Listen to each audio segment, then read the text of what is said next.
morning. We are going to be doing lesson 2 today, and it starts on page 98, and this is what you will see on page 98.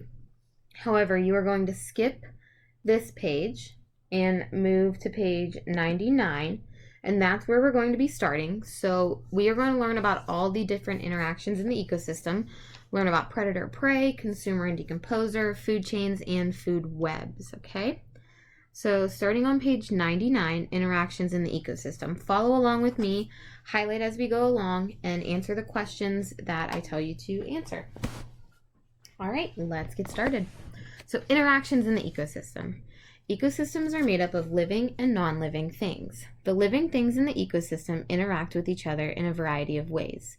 Some organisms help one another meet their needs. Some organisms may eat other organisms and get energy or nutrients from them. Some organisms compete with one another for space or food. In some ecosystems, birds may flock near larger animals. The animals may disturb insects in high grasses. As the insects fly or jump away, the birds are able to catch them for food. The birds are helped by the relationship, but the larger animal is not affected. Some animals in an ecosystem must hunt another organism to fill their energy needs. In this type of interaction, one organism is helped. An animal that hunts and eats another is called a predator. So I want you to highlight that sentence.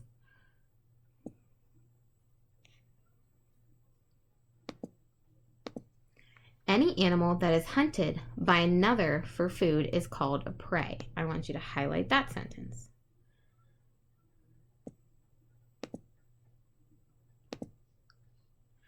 The predator gets energy from the prey when the predator eats the prey. So now I want you to do number 1, and it says use the picture below to classify the animals as predator or prey. Explain their roles. So this down here, pause the video and answer that question, and then unpause the video and move on when you're done.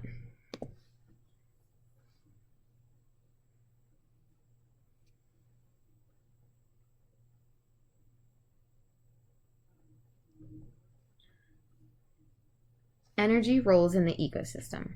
Perhaps the most common interaction in an ecosystem occurs when organisms get energy. All organisms need energy for all the processes that take place within them. All organisms need energy to live. I want you to highlight that because I want you to know that that's very important. Everything needs energy to live. An organism gets its energy. How an organism gets its energy determines its energy role. An organism's energy makes up part of its niche in an ecosystem. And remember, the niche is the role that an organism plays in that ecosystem. Each organism in an ecosystem fills the energy role of producer, consumer, or decomposer. Okay, Dr. Binox kind of told us a little bit about this in that YouTube video we watched in the presentation the other day. So, producers. Plants and some other organisms are producers. So producers make their own food for energy. So I want you to highlight that. Green plants use energy from the sun to make food in a process called photosynthesis. Other producers use chemicals from their environment for energy. Producers either use the energy to grow or store it for later. The food they make is often a source of energy for other organisms. I want you to highlight that too.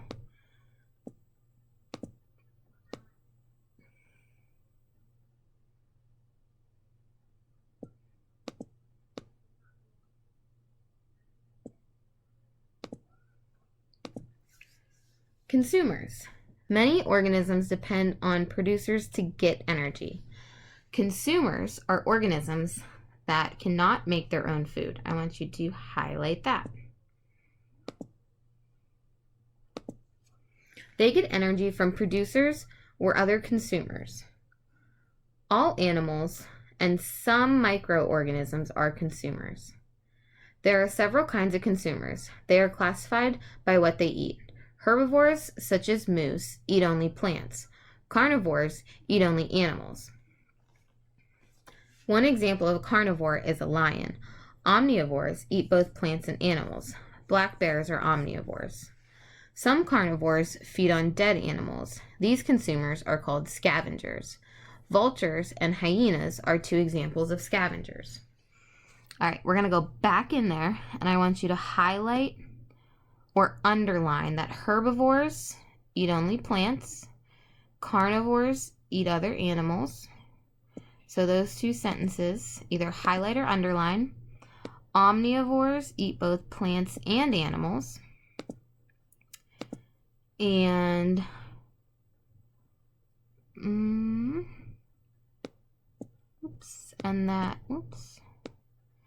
carnivores that feed on dead animals are called scavengers.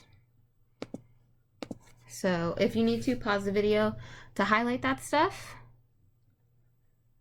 And then I also want you to answer question number 2 where it says give an example. It says write 2 examples of consumers. Tell whether they are herbivores, omnivores, carnivores, or scavengers. So pause the video, answer those questions, and then unpause it and continue on with us.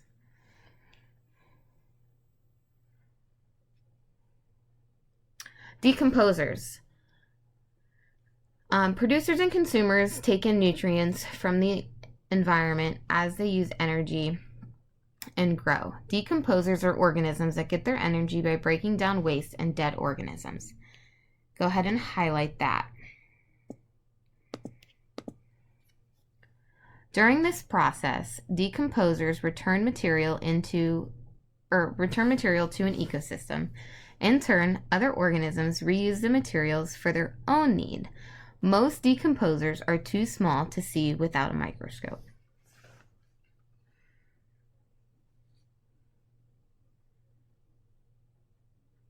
I want you to go ahead and do number 3 as well.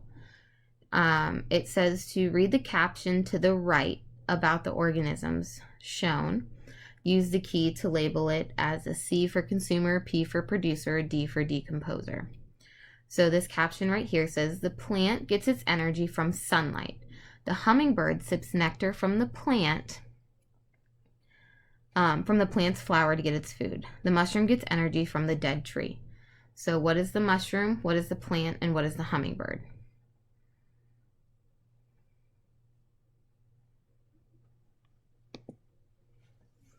Moving on. Food chains. All right, so energy passes through an ecosystem when food is eaten.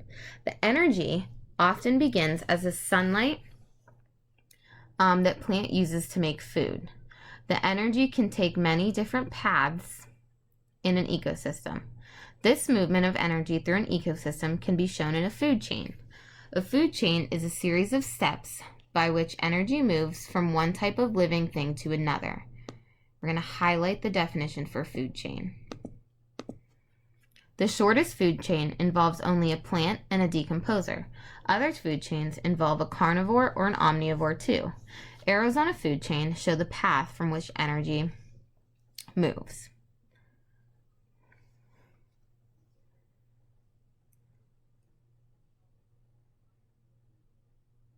You guys can do number 4. So it says write a word that best describes each part of the prairie food chain below.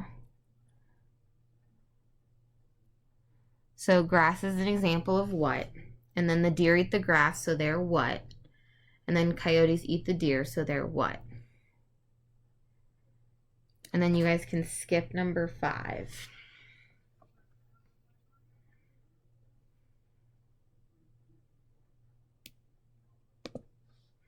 And then go ahead and pause if you need to, and then move on. Food webs. So there are many food chains in an ecosystem, but a food chain can only describe the way energy flows in an ecosystem. To see how the food chains are all connected in an ecosystem, you can use a food web. A food web is a diagram that combines many food chains in one picture. I want you to highlight that. Food webs can help you identify the energy relationship among producers, consumers, and decomposers in an ecosystem. Like a food chain, a food web uses arrows to show the energy relationship among organisms. So we are going to skip question 6. Number 7 says use a different colored crayon to show 2 food chains in the food circle. I want you to do that. So I want you to circle 2 food chains in the food web. And I also want you to do number 8, which says to draw an X on the consumers that get their energy from a producer.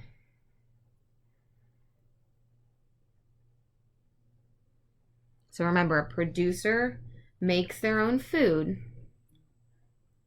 So you need to put an X on the consumer that gets their food straight from a producer. So which consumer eats a plant? Put an X on that. Pause the video and do that, and then we'll move on.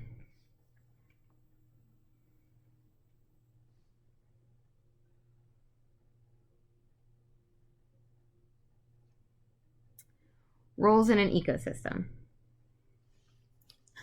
Every organism in an ecosystem has a niche or a role in that ecosystem. A niche includes the type of food the ecosystem takes in, how it gets its food, and whether or in which other species use the organism as food. I want you to highlight that because that's very important for us to remember that that is what it means to have a role in the ecosystem. Yes, we talked about roles in the last lesson, but I want you to remember that that is what it means for it to have a role. I think some of us got confused on that. So an organism may compete for the things it needs. Plants may compete for sunlight, soil, or water. Animals may compete for territory, water, light, food, or mates. For example, male black bears will compete for each other's territory and mates. Rabbits, mice, and other animals of a desert community compete with one another for plants to eat. An animal that cannot compete may die or may be forced to move away.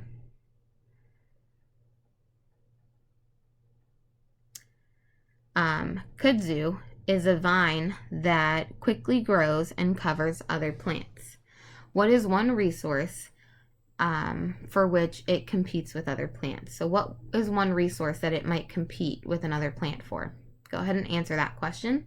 Pause the video and answer it, and then let's move on.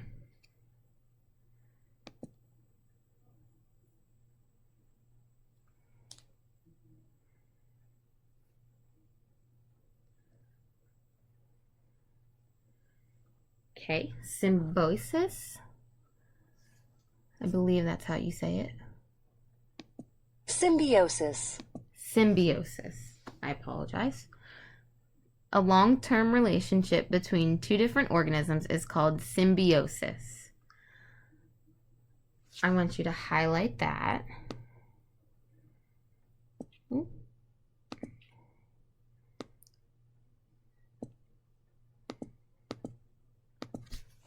One organism is always helped. The other organism might be harmed, helped, or not affected. A parasite is an organism that lives on or inside of another organism. Parasites take nutrients away from the organism where they live, which harms organisms. I want you to highlight what a parasite is. In other relationships, both organisms are helped. For example, the cleaner shrimp eats parasites from the eel's mouth. The shrimp gets food and the eel keeps its teeth clean and free of parasites. Think about the interaction between bees and apple trees. How is this an example of symbiosis? So what do you guys think for number 10? Then when you're done answering number 10, I want you to do 11 and 12 as well. So 11 reads, how are food chains and food webs alike, and how are they different? And then number 12, how are the roles of producers, consumers, and decomposers in a food web? Or what are the roles of producers, consumers, and decomposers in a food web? What do you think? So that is all for lesson 2. When you're done reading and highlighting, make sure you have all the questions answered. When you're done, if you are a full remote student, you will submit your answers on Google Classroom. If I see you in class, I will check your answers when I see you. I hope you guys have a good rest of your day.